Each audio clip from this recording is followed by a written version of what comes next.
অনেকদিন পর খোলার পরে আসলাম আর কি দেখার জন্য যে মাছ ধরবো বসে দিয়া।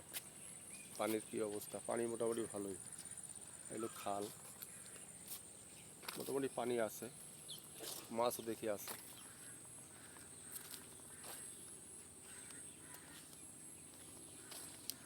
রাস্তার পাশে এসব জায়গায় বসে পাইলে মাছ পাওয়া যায়। কই মাছ, শিং মাছ, মাগুর মাছ, টাকি মাছ, শোল মাছ, অনেক ধরনের মাছ পাওয়া যায়।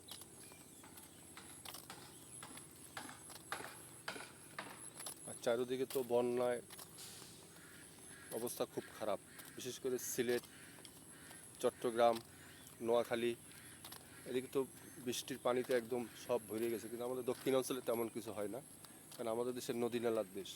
যত বৃষ্টি হোক আর যত পানি উঠুক, নামতে সময় লাগে না, ফাঁস করে নামে যায়।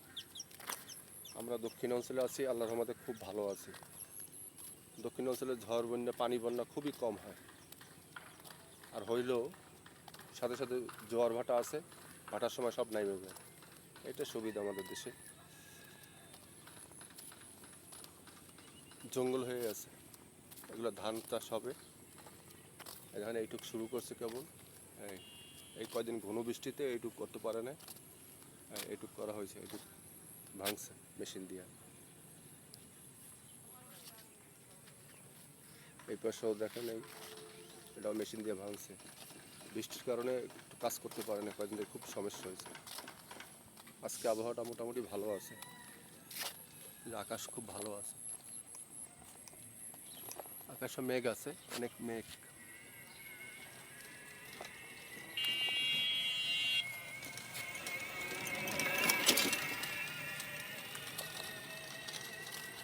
মেঘ আছে প্রচুর, রাত্রে আবার হওয়ার সম্ভাবনা আছে। আষাঢ় মাস তো কি করার, কিছু করার নাই, বৃষ্টির দিন বৃষ্টি হবেই।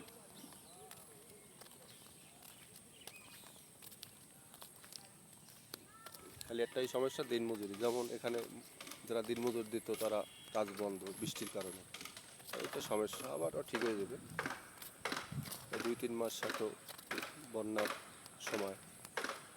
আষাঢ় মাস কষ্টের মাস, সবচেয়ে বেশি কষ্ট হলো আষাঢ় মাসে। আস্তে আস্তে সব ঠিক হয়ে যাবে।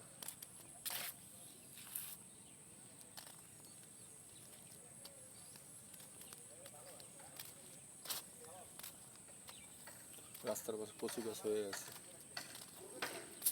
কালভার্টের অপর সাইড, এখানে প্রচুর মাছ,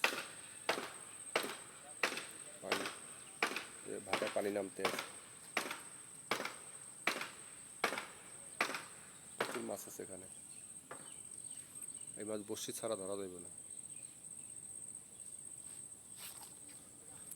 ভালো থাকবেন বন্ধুরা।